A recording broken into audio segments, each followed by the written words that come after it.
to me, the interesting thing with being able to do machine learning in JavaScript is that it can give the opportunity to JavaScript developers to learn about machine learning without having to, on top of that, learn another language. But also, if you want to build if you want to have machine learning on the web, then what better language than having JavaScript, right? So I think Python obviously still has like a huge place in machine learning. It does depend what you want to build, but nothing stops you from training a machine learning model using Python, but then you can load it in JavaScript and use TensorFlow.js with the model that you trained in Python.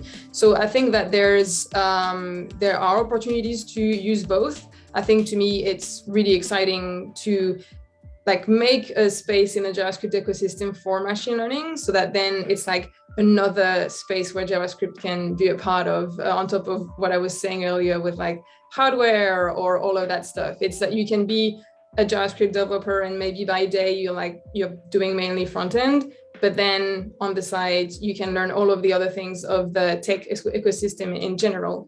But yes, I haven't built a production application that was using JavaScript, but I built lots of side projects, and JavaScript allowed me to enter that space and explore it and learn more, which means that if I wanted to then build a production application, I would have to, like, knowing what I want to do in JavaScript, I would only have to learn how to write it in Python, but the logic would kind of be the same. I would gather my data, organize it, train my model. I mean, I don't want to take too much time on this, but I do see a space where, if you want to build a website that uses machine learning, then JavaScript is the best language, but you can still, Python, I think, is probably still used the most. But I love the accessibility that it gives us.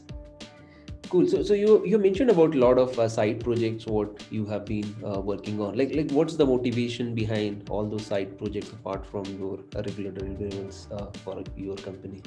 Yeah, I think it's the learning. I love learning new things, even if I know I won't use them at work. I think, actually, I never know. Sometimes I learn something on the side project and then years later I realize it's useful on the job. But it's more around having a broader understanding of the JavaScript ecosystem, of what is possible. Especially working for a startup, sometimes you're not only a dev, you also come up with new ideas for the product. So to me, exploring as much as I can what is going on in the ecosystem and in tech in general is what motivates me. I love building things, seeing what's possible. And also, as things change so fast, I don't know if I'll be a JavaScript developer in 10 years. Maybe I'll have moved on to something else. So I'd rather be ready, Yeah, Ankush, I know you guide to a lot of young engineers right in real dev code. So how you suggest the engineers, there are a lot, right? Let's say when I start learning JavaScript, there is a JavaScript front-end development, JavaScript back-end development, now JavaScript into the machine learning. So how one should take this and learn this? Yeah, that's a very interesting question. I think the first thing you have to do is figure out, why do you want to learn? Without the right motivation, without the right North Star, learning anything is almost useless, because you're not going to do it enough. You're not going to stick around when, the going gets tough. So you need to first figure out what is it that you're looking for, and then start learning JavaScript or web or whatever it is. And now if you're going to learn, then I think there are enough material out there. And that's one of the problems, because you have so much noise. So be good people who are in the same journey as you, so that you form your little cohort and, work together and challenge each other as you learn. The other thing is, hobby projects are cool, but I think one of the things I've noticed with hobby projects, especially with a lot of younger devs, they take up hobby projects that they already know how to do. And that restricts their learning, because they don't challenge themselves to build something more complicated. So I would say, when you are, just going around regular web, if you see some cool feature, you go to Twitter, you click the heart, you see nice little sparkles coming out of it. So maybe challenge yourself and say, okay, can I replicate that behavior? Can I figure out how they did it? and then work your way backwards from there and like slowly build up on your knowledge there.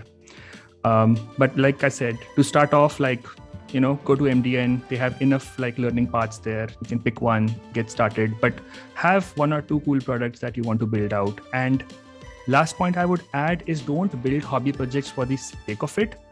Build a hobby project that you can put up on production, manage it, deploy it, learn about how your code reaches a user, and get actual users using it, especially those not from your network, because they'll give you good feedback and real feedback. Your friends will always say, yeah, this is fun, this looks good. A real user will say, this is like BS, like I can't find anything here.